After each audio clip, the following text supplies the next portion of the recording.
What cheer, y'all? Welcome back to Right at the Wire. Well, we had a really exciting weekend of Derby and Oaks preps for sure, with the Florida and Arkansas Derbies. Both were really fun races, and they definitely answered some questions. I think without a doubt, and I think that because they did, it makes for a very updated Kentucky Derby top 20 list. We've definitely had to make quite a few changes. Looking at now what the leaderboard looks like for points, you can see I've drawn a line underneath built once again. I think that's pretty much the cutoff. So Neo Equos probably at this point not going to get in, but we do have to remember getaway car may not run, and flood zone, and there's we don't know about the turfway horses yet either. So it is possible that he could back his way in. Chance of McPatrick's running this weekend. And, of course, John Hancock, well, he may be outside looking in as well. But judging by the Louisiana Derby, that might be a good thing. Still don't know what Owen Almighty is going to do. I'm pretty sure they're going to run him in the Derby. But you do see some noticeable fluctuation in the list with certainly Tapan Street getting the win in Florida. And Sandman getting the win in the Arkansas Derby has now taken the lead for points. So obviously, the points have some bearing because we know that this is, we also have to remember there's the Japanese import that we haven't included because we'll get there when the list is more finalized for American runners. We'll throw the Japanese one in and see who gets knocked out. But for now, we're just going to keep it amongst American runners. Don't know about the English one either, for that matter. So these are the point leaders, and you can see. I'm guessing there's maybe like 3, probably at the most 6 spots still open, depending upon what kind of defections we have. And of course, every year, sadly, we always have a horse who bows out because of injury or whatnot. And we've also got Barnes to think about, who's going to run this weekend in the Santa Anita Derby. So there's still a lot of, this is far from a final list for sure. So let's get into it. We'll go 5 at a time as we do. I've added Neo Equos to the list. I was impressed with his Florida Derby. That's the second strong race in a row. Had to do all the heavy lifting on the front end with Matticat Road and still hung in there, much to my surprise. This is a horse with some pluck. And I don't know if a 1.25 miles is really what he wants, but he certainly would be part of the pace scenario. And I like the way he ran. I mean, I just think he's one of the better 3-year-olds. He's probably not an ideal distance for him at 1 1/8 miles, let alone 1.25 miles. But he showed me a lot of effort there, and that's what counts. Publisher makes the list. We all know he's a career maiden. I was pretty sure in the Arkansas Derby he was going to run a good race. Now, he was no match for Sandman, but do note in the stretch that he was pretty close to him, and he was inching towards him a little bit. I don't know if he could have caught him if it was a longer race, but put together a decent effort. And breaking your maiden in the Kentucky Derby. I mean, Giacomo, I remember in 2005, he had a maiden and the Kentucky Derby were the only 2 wins for his career. So maybe it'll be something like that. I don't know. I kind of can go either way with Publisher, but Steve Asmussen's really been showing this year that he has been, his horses have been improving steadily throughout the Derby trail, and maybe he's sitting on a peak effort in the Derby, and then who knows? Captain Cook's going to run the Wood Memorial this weekend. I'm still unclear as to. I don't think 1.25 miles is what this one wants, but stranger things have happened. Dick Dutrow, great trainer. We'll see what happens if he actually gets some pace pressure. Now, I did happen to see where it is possible that Rodriguez is going in the Wood Memorial, and that certainly is going to make things very difficult for Captain Cook, and I think we all know what's going to happen with Rodriguez in that situation. He's only there to do one thing, and that's go to the lead. Rating hasn't worked out with him, so we'll see what happens there. Built, I don't think he's a 1.25 miles horse. That's the bottom line. He's a nice horse. He's a good, solid competitor, and I think Ultimately, if he keeps running, he's going to be like that Skippy long stocking variety, grade 3 stakes performer. But I think he's really up against it here. You saw in the Louisiana Derby, he did exactly what my heart breaks for him, because every time he does exactly what he's supposed to do, but somebody's better. And I think at this point, it's really showing that it's probably the distance as well as the class. So he's probably the one. He was the first one the questions were answered on, in my opinion. And he's just a cut below, but you never know. He's got a lot of heart. He could back his way into the exotics at a price, but at this point, I think it's very remote that he could win the race. Matticat Road makes the list, or gets dropped on the list, because did he run a bad Florida Derby? I don't think so. But it was pretty clear that he was going to regress after the Rebel Stakes, I thought. And he did exactly that. I mean, he ran a pretty good race. The fractions were honest. But I think if he was a little fresher, he probably could have stuck around longer. But I just think it's a lot to ask right now, particularly for a horse like him, who may have some distance questions at 1.25 miles. So I do like this horse. I think he has talent. I think that race yesterday should have been the time maybe they thought about trying to rate him, if they were going to have any chance. I don't know. But I didn't think it was a bad effort, but I think that coupled with the Rebel Stakes, he didn't build off of the Rebel Stakes, and that's really the issue for me. So he drops to 16. Number 15 is American Promise. Virginia Derby winner. Let's see him do it around 2 turns. When he has run against better fields, he has not done terribly well. But I got this thing in the back of my head that Wayne Lucas said, he's still 2 years old. He hasn't turned 3 yet, and he won't when the Derby is run. So I think it's highly encouraging what he did in the Virginia Derby, albeit against a weak field. But, he may be finding his oats at just the right time. So American Promise is one I'm going to be watching very thoroughly. John Hancock, I didn't think ran bad in the Louisiana Derby, just wasn't good enough. And he's another one. I don't think necessarily 1.25 miles is what he wants. He's a really nice horse. I think he's probably going to be on the outside looking in, unless they try to throw him into the Lexington. I don't know. But I think that might be a tall order. But he's a nice horse. I'll be interested to see what he does later on in the year. Hill Road he's got to make it count in the Wood Memorial. I do think it's interesting. Chad Brown, we know that Chad Brown's best Derby prospect goes to the Bluegrass Stakes, and that was Chancellor McPatrick. So I think Hill Road maybe goes to the Wood for some easy points. That would be my thought.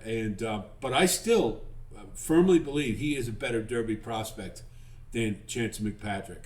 But we'll see. We'll see what he does this weekend. Chunk of Gold, the best news to me was hearing that he went back to Turfway to train. That's exactly the place to go. And I'll tell you, that if you want a horse to build bottom, that's where you go, is Turfway Park. We've talked about it ad nauseum. I'm not going to go over Chunk of Gold again, but I think he's definitely a horse that belongs on the Derby Trail. Through the Derby Trail, he has proven he belongs. Let's put it that way. I liked his Louisiana Derby. I think he has to get faster. I think we all know this, but this is a horse maybe we haven't found the bottom from yet. And training at Turfway, going to be very interesting to see. I think this one is very dangerous for the exotics, and you're likely going to get a pretty good price. Number 11 is Chancellor McPatrick. Had to drop him a little bit because we do add some new shooters in the top 10. Let's see what he does in the Bluegrass. I'm not high on this horse. I haven't been, but Chad Brown apparently thinks he's got something. He wouldn't put him in the Bluegrass otherwise. I thought he ran an okay Tampa Derby, but he did have every chance to win it, and he didn't. And that's always going to stick in my craw. And you couple that with the Breeders' Cup Juvenile around 2 turns, and I kind of start to wonder if maybe 1 turn is what this horse wants. So we'll see what he does in the Bluegrass. So now we come to our top 10. I dropped Barnes down to 10. I got a sneaky feeling that he's going to be off the trail. Word is that he's not working particularly well. Now, Bob Baffert said they took the blinkers off and he didn't like it, so they put him back on. Maybe that'll make the difference. We'll see what he does in the Santa Anita Derby. It's apparently going to be a really small field, and I think 3 of them are Baffert's again. at least 3 in journalism. So, he ran the best second on the Derby Trail, right? I mean, he got a 105 buyer in the San Felipe, and if journalism hadn't been there, we'd be talking about Barnes as the Derby favorite right now. But we're not. And we do have to wonder if 2 turns is what this one wants as well. But he's certainly got a world of talent. Let's see what he does this weekend. Owen Almighty, we don't know about. I think he's going to run in the Derby. I think the Pat Day Mile is a better spot for him, and I think his trainer does too, Brian Lynch. But the owners have Derby fever, and, this is a really classy horse. I wouldn't put it past him to just gut his way into the exotics, but as a win candidate, I don't think so. Tistastic, my opinion hasn't changed of him since the Louisiana Derby. I think he just won that race because he'll keep running. He just seems to be a one-paced horse who the longer the better. So the 1.25 miles is certainly going to agree with him. Can he run a race fast enough to win? I don't think so. But can he get into the exotics? Yes, without a doubt. So he is certainly a horse we'll want to consider. Burnham Square, let's see what he does. He's got to run pretty darn soon. I think he's going to run in the Bluegrass, and he's got a post on that one. He's got to get on the board. I like this horse. I really think that we got off him a little too soon. A lot of people did from the Fountain of Youth. I thought that was more of a jockey error than it was the way Burnham Square ran. I think he's flattered by the fact that Tapan Street just won the Florida Derby. And I still think this horse has another step to move forward. We'll see what happens this weekend, but I haven't given up on Burnham Square yet. Cold Battle drops a little bit.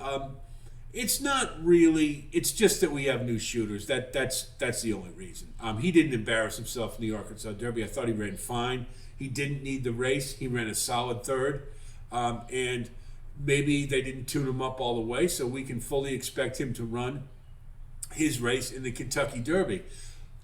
Still have some questions about whether that's going to be good enough, but you have to love this horse. He's a gutsy competitor, brings it every time, and I think he's one you certainly want to include when you're looking at the Derby, one you want to be thinking about.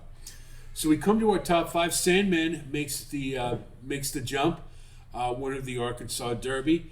Did he finally put it together? I'm not so sure if it was that as opposed to just having the right scenario for him, but he did run his race and he won. It was impressive. He closed like he does, and we'll just have to see if he could do it in a field of 20 with a more reasonable pace that's not quite as conducive to closers. But I thought it was a good race. I haven't seen the speed figures yet, but it's all between the ears. That's all we've ever wondered about. He's still a Tappet, and I'm always going to have that in the back of my head when you think about a horse like Sandman. Tappet Trice was nowhere in the Derby. He's a Tappet. Yes, they're different horses. It's a different year. I know all that, but that's what this horse has plenty of talent. I'm not going to deny that. I think he's a horse that can really frustrate you. So maybe he's broken through. So we'll see. Tapan Street ran an excellent Florida Derby. I was pretty sure he was going to. I just thought Sovereignty was the better horse before the race. Tappan Street ran an excellent race. Sovereignty ran his race. May not have been tuned up all the way. It doesn't matter. Tapan Street ran an excellent race. He did exactly what he was supposed to do. He rated kindly off the speed and took command in the stretch and didn't let it go because they didn't send him early this time. They moved right on time. The fact that Brad Cox skipped the Fountain of Youth, I think, says a lot about what he thinks of this horse. He was training very well. He took a big step forward, and I think he's a prime candidate, particularly when you consider his running style. Where he's not towards the rear. He'll be about mid-pack or up amongst the leaders. That's the perfect place. It has been lately to win the Derby. So Tapan Street is a horse that I'm going to be paying a lot of attention to. Citizen Bull, let's see what he does this weekend. We've been waiting for a while. Hasn't run since the Bob Lewis.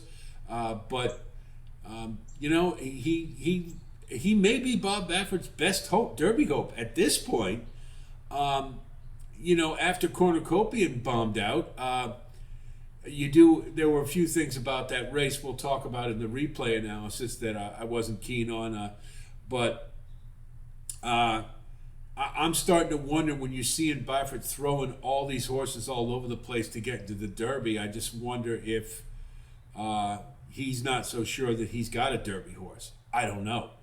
We'll see what Citizen Bull does. I think we will know. This is probably one of the last questions we need to have answered. If he beats journalism in the Santa Anita Derby and does so with authority, he's for real, without a doubt.